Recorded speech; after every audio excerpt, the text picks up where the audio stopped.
Tchécoslovaques. Voici les Russes qui entrent sur la glace. Ils sont en rouge. Sur leur maillot, vous voyez des lettres qui, en français, se liraient CCCP, mais qui sont SSSR en caractère cyrillique. Le 9, c'est Mayorov, un ingénieur de 72 kilos. Et l'autre, ma foi,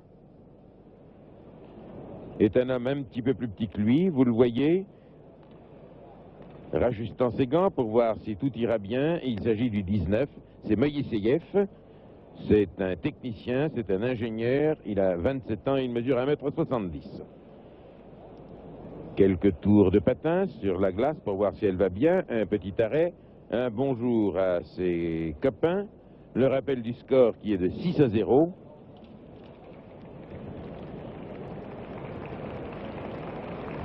Les Russes sont en maillot rouge. Et pour ceux qui n'ont pas la télévision en couleur, ce sont des maillots qui paraissent foncés avec des brassards, des petits brassards blancs, tandis que les Allemands de l'Est sont en maillot bleu et blanc. Voici là Zinger, le gardien de but soviétique. Les Allemands, eux, les voici. Voici le 3, Vogt, le 4, Plotka, le 17 que nous avons vu de dos. Voici l'As numéro 1 qui est Zolk, 24 ans, 1,68 m, 77 kg. Ils sont donc en bleu et blanc. Et pour vous qui n'ont pas la couleur, ils seront faciles à distinguer des soviétiques en ce sens qu'ils ont le haut du corps blanc. Les soviétiques jouent à gauche. Ici, vous le voyez, Zinger dans les bois. À côté de lui, le 12 qui est Pulpanov. Et ça, c'est le 16 allemand qui est Hirsch, le gardien de but. Un homme masqué qui va aller dans ce qu'on appellerait les bois. Voilà, accolade, ira bien. Il s'agit là de l'Allemagne de l'Est, l'une des 8 équipes participant à ce tournoi. Le 4, c'est Plotka. Voici le palais, la rondelle, Kautschumous. Voici l'arbitre reconnaissable au fait qu'il ne joue pas, qu'il patine également et qu'il a un maillot rayé verticalement blanc et noir. Et aujourd'hui, les arbitres sont monsieur Vichisk, Pologne, Johansen, Norvège. Et le jeu est parti. Le jeu est parti. Le 3 allemand Vogt dribble, passe en avant. Les soviétiques sont à la parade. Ne prennent pas le jeu trop au sérieux. Moïseyev a le palais, derrière son embut. C'est Zaïtsev qui va s'en saisir, nom de la bande, et il est revenu au centre du terrain. Les soviétiques attaquent par Mishakov. Tire sur la page du gardien de but Hirsch. Nouveau tir. Ah non! Il a mal patiné, il a fait une erreur de patinage. Et il a fallu qu'il attende qu'un partenaire prenne le palais. Tire au centre et le 3 Zaïtsev. Tire, marque! Tire, marque! Zaïtsev marque d'environ 18 mètres. Et nous allons, grâce au ralenti, je pense, voir comment ce but a été marqué. Toc, vous voyez, vous avez revu le 3, comment il a marqué, laissant pantois. Hirsch. 8, Alexandre. Par conséquent, 7-0 pour les soviétiques. Zinger à le palais, le passe à Ruskin, qui le donne à Zimin. Prouza l'a repris pour l'Allemagne. Vogt tire, trop loin, et à 1 ou 2 mètres du but.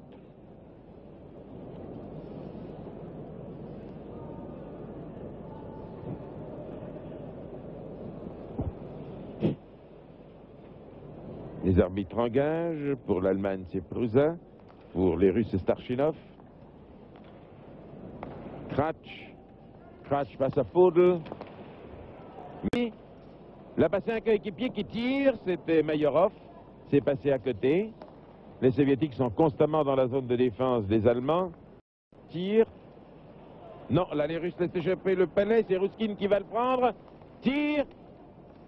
Mais la défense allemande est repliée autour de son gardien de but Hirsch. Et ces malabars que sont les Allemands de l'Est ont réussi, là, sous l'attaque soviétique, à ne rien laisser passer. Les Allemands sont même revenus dans la zone soviétique, tirent un petit peu n'importe comment. C'est peut-être un petit peu lourdeau. Un Russe complètement démarqué, le 9 va tirer, non. Un Allemand l'a fait tomber, l'arbitre n'a rien vu, ça n'a pas d'importance. Les Allemands sont dominés.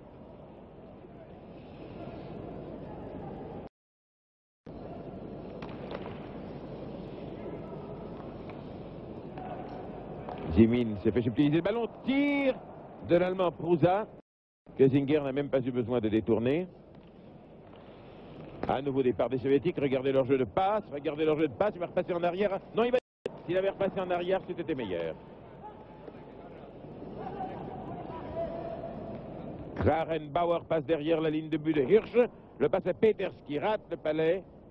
Et c'est le gardien de but soviétique, Zinger, qui le donne à l'un de ses coéquipiers, patinant très rapidement, le 15, Ruskin. Et puis les Soviétiques changent leur ligne d'attaque.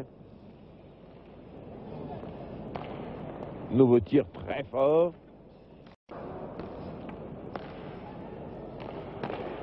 Oh, quel tir! Mais cette fois-ci, Hirsch a sauvé, le public applaudit très fort.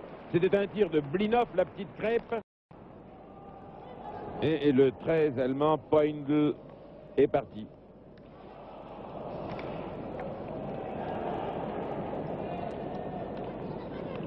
La soviétique, seul tir et marque. Le 17 soviétique, Vikulov. Oh là là, complètement démarqué, vous l'avez vu, ça a été net, réglé comme du papier à musique. Vikulov a marqué ce but que nous allons revoir, je pense, dans un instant, au ralenti. Voilà, regardez, il part seul. Il part seul, voyez-vous, le 17, il prend, hop, il ajuste son tir, et il va tirer là, toc. Ah, c'est beau. Ça, il faut dire que c'est beau.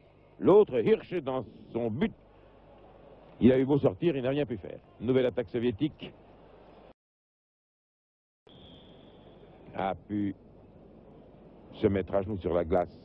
25 ans, 1m93, 91 kg. Il guettait la balle à la sortie du rond d'engagement. Il l'a là, hop, Siche. Hiller passe à droite. Nickel file, mais cela fait subtiliser par les Russes. Hiller, seul Allemand là-bas derrière l'embut soviétique. Toujours Hiller, le 8, poursuivi par Alexandrov, qui lui a pris le palais. Le passe sur la gauche, ce sont les Allemands qui l'ont. Re-attaque de Nickel. Zaitsev a pris le palais, l'a renvoyé le long de la bande. Et les Russes repartent à l'attaque. Par le 8, Alexandrov, qui est un homme qui patine remarquablement bien. Passe en arrière, un petit peu trop en arrière. Il a refait le tour. Alexandrov, et il va tirer à nouveau. Ah, oh là là, un coup dans les tibias. Ça fait mal. Je ne sais pas si l'arbitre... Non. 30 ans, le doyen des joueurs, 1m78, 80 kg. Pour l'Allemagne, Karen Bauer, 23, 83 kg. Novi est derrière l'embut de son équipe, lance très très loin en avant. La défense tire par la droite. Non, les Allemands subtilisent le palais. Les Allemands sont menés par 8-0, mais le score ne reflète pas la physionomie de la partie. Je pense que quelque chose comme 6-1 aurait été plus équitable. Joli dribble de Novi, passe derrière, il est trop individuel. Oh, et quand il a passé au 10 à Karen Bauer, il était beaucoup trop tard. Faut pas être si individualiste dans un jeu de hockey. Regardez les Soviétiques, ils se font des passes. Même Alexandrov, là, il a passé un camarade. Lequel va repasser à droite? Oui, à droite. Le 10 repart en arrière. Il va pas tirer, il va passer au 8 qui tire en arrière. Oh que c'est joli! Oh que c'est joli! Il tire en position retournée.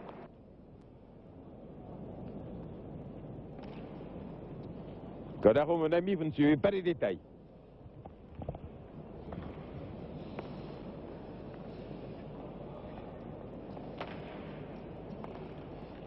Kolarov répond qu'il ne s'intéresse qu'à l'esprit du jeu. Puis le 2 allemand a maille à partir avec Zimin le russe, réussit à sortir le palais, mais Zimin le reprend. Zimin le reprend, à repasser à gauche. Body check. Charge de l'épaule. Oh, c'est dangereux. Eh bien, le goal allemand a de la chance que, sur une passe confuse, deux hommes soient tombés l'un sur l'autre, c'est-à-dire Novi l'Allemand, et Mayorov, le Soviétique. 27 ans, 1m74, 83 kg. On a repassé un peu en arrière, on repasse par la bande. Voilà, c'est un petit peu comme au billard.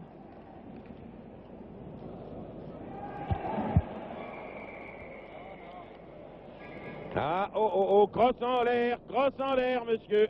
En prison. Pas en prison pour 2 minutes. Là, on les mettait en prison pour médiocrité. Ici, on les met en prison pour crosse en l'air. C'est l'as numéro 1, Zolk, je pense. C'est l'allemand Zolk. Non, c'est le 20. C'est Zolk, à mon avis, qui est en tôle. Pénalité de 2 minutes au joueur numéro 9 du RSS, Mayrov, pour charge. Ça, nous l'avons vu. Également, Et l'allemand Zolk. de pénalité au joueur de l'Allemagne de l'Est, le numéro 1, Sock, pour charge irrégulière. 2 minutes penalty to player number 9, Soviet Union, for charge. Tir au but. Joli tir au but. Remarquez qu'ils sont 4 contre 4 maintenant sur la glace. For player number 1, Regardez le jeu de passe des Russes que les Allemands leur subtilisent. Sock, Fuchs. for charging. Tire de loin. Zinger l'a rattrapé dans la main. Eh bien, bravo. Bravo, si vous aviez cette main libre, vous pourriez vous applaudir vous-même de la main gauche et de la main droite pour avoir arrêté le palais de la main gauche. C'est que les patineurs et hockeyeurs soviétiques venus à Grenoble ont découvert les billards électriques. Je pourrais y passer des heures, a dit le patineur Mochkov. Cet appareil est très intéressant et c'est le passe-temps le plus reposant qui soit ici à Grenoble, a dit Mayorov. En effet, pour bon nombre d'athlètes soviétiques, c'était la première fois qu'ils voyaient des billards électriques dans l'Union soviétique. On n'arrête pas le progrès, comme dirait Carmen. Ah! Eh bien, voyez, ce n'est pas toujours du billard, surtout lorsque les Allemands foncent et qu'ils déplacent votre cage. C'est M. Tichet, le 9, qui, d'un coup de boutoir, a bouté la cage hors du rectangle. Le score est toujours de 8-0. Il y a 7 minutes 06 secondes que l'on joue. Dans 2 minutes 54 secondes de jeu effectif, nous allons entendre la sirène annonçant le changement de camp pour cette 3e et dernière période. Descente, passe en arrière. Vous notez combien les Soviétiques sont friands de ces passes à l'arrière. Regardez leur jeu de passe. On dribble, on va repasser aussitôt après à gauche. On va recentrer à gauche. Non, on tire. On tire bien, mais ça passe à côté. Peut-être qu'un coup de recentrage aurait mieux arrangé les affaires des Soviétiques. Il est vrai qu'ils sont riches d'une tranche. Hiller tire. Non, ça a tombé.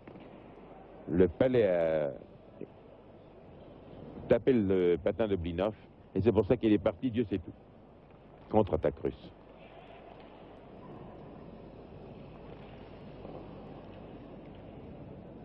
De contre un, petit balai, c'est Poulpanov qui est pris entre Tichet et Plotka. L'arbitre norvégien va remettre le palais en jeu, le palais, la rondelle, le puck.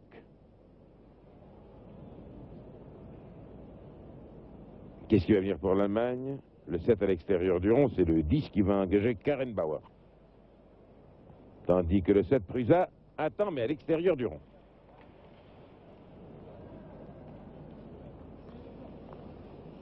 Les Allemands partent sur la gauche, pas assez vite. Les Russes interceptent. Tir du 12, lui va rentrer. Non! Oh là là, Hirsch s'est couché et il a renvoyé le palais. Le 12 soviétique, Poulpanov revient et se fait reprendre le palais. Pas de chance, Poulpanov.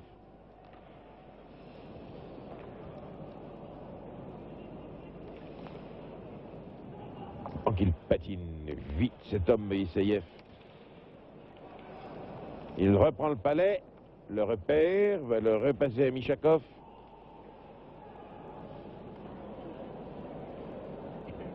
Robichevski arrive à la rescousse. Ah non, c'est un tir morné. C'est un tir morné dont Novi s'est saisi. Et va dégager, sans doute en donnant à Prusa le 7. Non, je ne sais pas ce qu'il cherche. Il le donne à l'autre arrière. On joue la baballe. Novi le palais. Change de zone, il est dans la zone neutre, passe la ligne médiane et revient en arrière. Et il est parvenu à ce qu'il voulait. Voilà. Eh bien, ce n'était pas la peine de faire tout ça pour en arriver à cette espèce de petit shoot sans aucune force. C'est dommage, j'aimerais bien que les Allemands marquent un but. Ils méritent largement de sauver l'honneur, sont certainement moins forts patineurs. Mais ils se défendent comme de beaux diables. Prusa, bon, passe à sa gauche à Karen Bauer, lequel a patiné trop vite, repasse en arrière, mais ça ne réussit pas. Les Soviétiques, là, sont un peu pressés sur leur but. L'Allemand Boudère a le palais. Et l'on change de côté. On change de côté, je l'ai dit. On est que dans les patinoires à l'air libre, il y a du vent et qu'il ne faut pas que la même équipe joue pendant toute la dernière période contre le vent. C'est pour ça que l'on change de côté. Vous me direz que le vent peut aussi changer de direction. Mais alors ça, je ne sais pas ce que prévoit le règlement de la Ligue internationale de hockey sur glace comme sanction contre le vent qui change de direction au mauvais moment. Les Soviétiques jouent donc à droite et attaquent cette fois-ci vers la gauche. Le 6 allemand Boudère dégage son... Le 11 Noack là. Les Soviétiques lui dérobent le palais. Romichevski, Zimin ne peuvent pas empêcher Poindl d'avoir le palais. Où est le palais? C'est comme une devinette. Où est le palais? Eh bien, il est au bout de la crosse de Ruskin. Depuis quelques instants, le jeu est un peu décousu. Les belles actions d'ensemble des Russes d'il y a 5-6 minutes ne sont plus que souvenirs. Ils ne forcent pas leur talent. Zimin passe à Poulpanov. Davidov s'en saisit. Le 2 Davidov, un excellent joueur, c'est le capitaine de Dynamo de Moscou. Ruskin le renvoie à ses avants.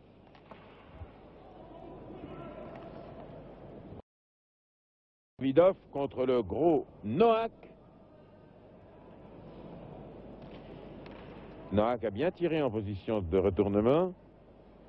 Ragulin. Mayorov. Qui a réussi à le passer. Oh, oh, oh, oh, oh, oh, oh, oh. Est-il tombé? L'a-t-on fait tomber? Moi, je crois qu'on l'a fait tomber. Oui, c'est l'opinion du juge, de l'arbitre, qui remet Zoc en prison. Eh bien, monsieur Zoc, vous êtes un habitué de la tôle. Monsieur Zoc, un habitué de la tôle. Numéro 1. Soc pour obstruction. Ce n'est pas Soc, c'est Zoc. Penalty for... Beau tir, marqué par, me semble-t-il, Vikulov. East Germany for interference. Nous allons revoir. Ah, bah alors là, vraiment, il est parti de pied ferme et il a marqué son 9e but. La petite merveille, montrez-nous-le, ce but. Non, malheureusement, c'est parti si vite qu'il n'y aura pas de ralenti. Marqué par le joueur numéro 11, Firsov, assisté du numéro 4, Blinov. Le 4 Blinov est reparti d'ailleurs. Il le repasse à 11 à Firsov qui vient de marquer.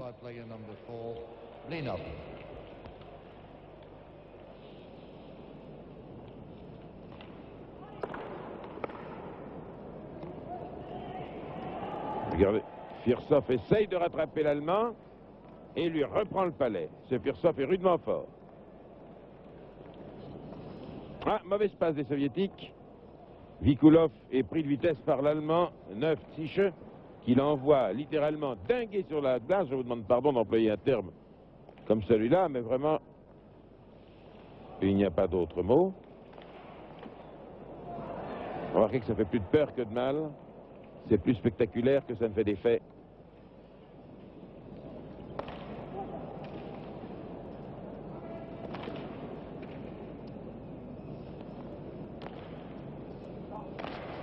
Blinov a tiré de loin, Blinov de Spartak de Moscou a tiré de loin.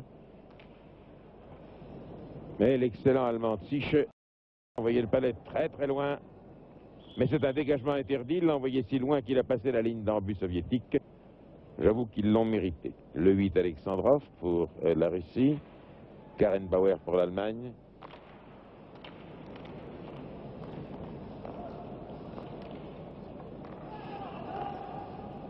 Il y a toujours un soviétique démarqué pour recevoir le palais.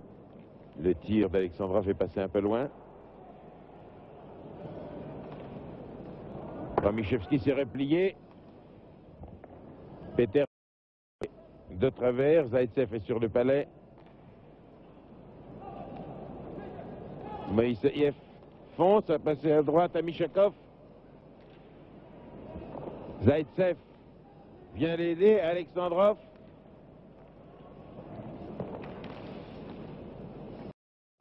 Karen Bauer l'a passé à Kratch. Kratch, le 14 allemand, 1m80, 87 kg. Un homme bien bâti, il l'a repassé. Qui fonce, qui évite Peters, tire de loin. Mais Zinger n'a même pas eu peur et c'est Zaïtsev, le petit lapin, qui a le palais. Alexandrov. Mishakov, qui tombe. Alexandrov le reprend. Cette fois-ci, c'est Mishakov qui a foncé sur l'Allemand Novi sans réussir à le déséquilibrer. Dégagement sur la droite par la bande. Romichevski tire, mais c'est un de ses coéquipiers qui l'empêche de marquer. Et Alexandrov a beau danser la gigue autour du but allemand, cette fois-ci, ça ne donne rien. Romichevski à droite. Et les Allemands, cette fois-ci, se sortent. Bravo Kratch qui a réussi à dégager son camp. Romichevski ayant maintenant le palais. Zaïtsev. Toujours Kratch, Peters. Le 8 Alexandrov. Joli tir qui ne parvient pas jusqu'à Mayorov. Si, Mayorov se saisit du palais. Fonce, va dribbler, va passer à gauche sans doute. Non, il tombe sur un coup de patin. Sur un coup de patin. Moi, j'ai vu un coup de patin de Novi. Il devrait aller en tôle. Non? Oui? À mon avis, Novi a gêné, il a donné un coup de patin. Eh oui, Novi va en prison. Novi va en prison. Pénalité de 2 minutes. Novi. Ça lui permet de souffler. Au joueur numéro 2 de l'Allemagne de l'Est pour avoir fait trébucher un adversaire. 2 minutes penalty for player number 2, East Germany, for tripping. Le 18 de dos, c'est Starchinov. Le 12 de face, c'est Fuchs.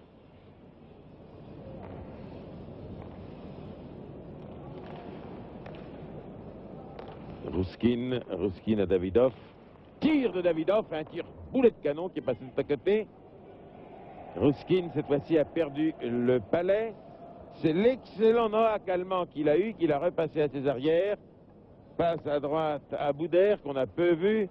Bouder lance un petit peu loin. Et c'est un dégagement interdit encore une fois. Coup de sifflet.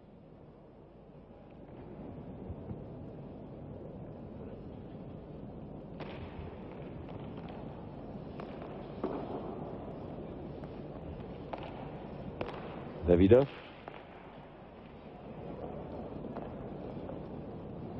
Non, Noack là. C'est Noack qui l'a. Le passe à son coéquipier qui le perd malheureusement. Il y a 3 soviétiques pour protéger leur but.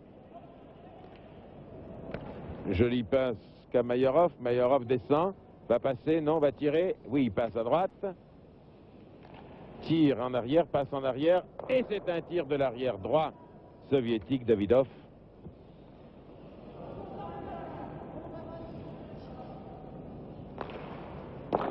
Nouveau tir en boulet de canon. Ça frappe le bois et Ruskin va le chercher. Ruskin a passé à Starchinov, Starchinov à Mayorov. Oh, oh, oh, oh, oh, oh, oh, oh, oh, oh. Il s'interpose. Oh! L'arbitre. Bravo l'arbitre. Voilà ce que c'est. C'est un homme à poigne.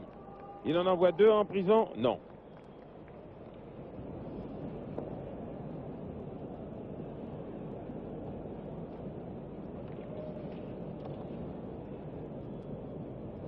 Quel est le verdict? Au joueur numéro 14, Union soviétique, Zimin, Zimin. pour obstruction. Ah. 2 minutes penalty to player number 14. Les arbitres sont rigoureux, mais ils sont justes. For interference. Ils sont en tous les cas d'une sportivité complète et n'avantage ni un camp ni l'autre. Il n'y a strictement rien à dire à propos de l'arbitrage, sinon qu'il est fort bon. Et moins haché que cet après-midi où j'ai déploré que dans la partie Suède-États-Unis, le match fut haché par des coups de sifflet presque à répétition. Tiche. Tiche l'a passé à Plotka. Plotka leur passe à son arrière gauche. Qui le repasse à Tiche. Tiche tire. Il a failli marquer. Mais c'est Blinov qui l'a. Il leur passe à Poulpanov. Poulpanov le repasse à Mayorov. Mayorov, Poulpanov. Tire. Hirsch a arrêté. Plotka repart sur la droite. Hanovi revenu sur la patinoire. Tsiché, qui est vraiment le meilleur Allemand, est partout. Il ne peut pas empêcher Ragoudine de renvoyer loin en avant, presque à faire peur. Mais tir allemand! Oh, quel joli tir de Novi! Oh, quel joli tir de Novi! Le public applaudit très fort, mais les Allemands ne sont pas dans un bon jour et de plus, ils n'ont pas les dieux avec eux. Excusez-moi.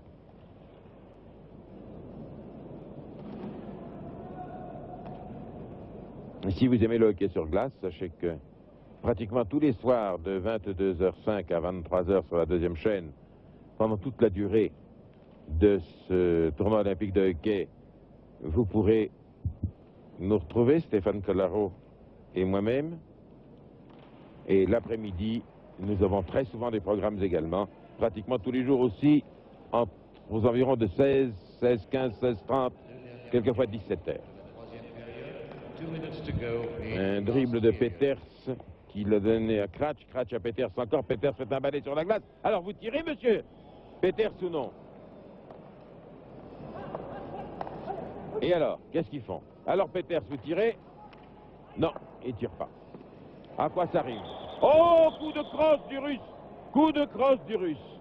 Coup de crosse de Moïseyev qui va aller en prison pour 2 minutes.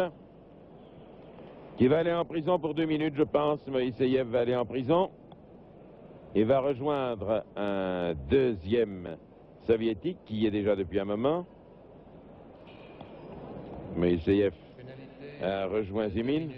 Au joueur numéro 19 de l'équipe de l'Union soviétique, Moïseyev.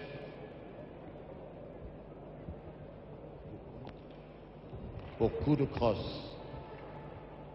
2 minutes penalty to player number 19, Soviet Union. Les Allemands sont 5-3. C'est quelque chose de très rare. Il leur reste 1 minute 29 à jouer. Les Allemands 5-3. Alors, s'ils ne marquent pas là, quand est-ce qu'ils marqueront? Il n'y a que 3 Russes contre 5 Allemands sur la glace, puisqu'il y a 2 Russes pénalisés. Non, il y en a un qui est revenu. Zimin est revenu, ces 2 minutes ayant pris fin.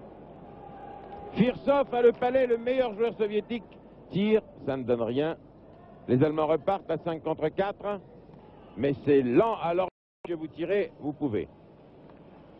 Oh non, si vous jouez comme cela, les Russes sont plus rapides.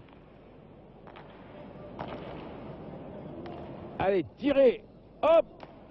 Oui. C'était bien joué, il reste 45 secondes. Malheureusement, je ne pense pas que les Allemands pourront sauver l'honneur. 9-0, c'est très doux.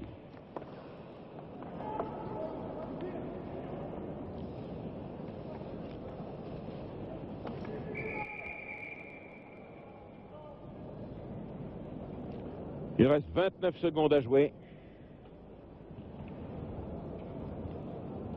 C'est un match dont on ne peut évidemment pas dire qu'il fut palpitant, mais c'est un match où 2 styles de hockey se sont opposés.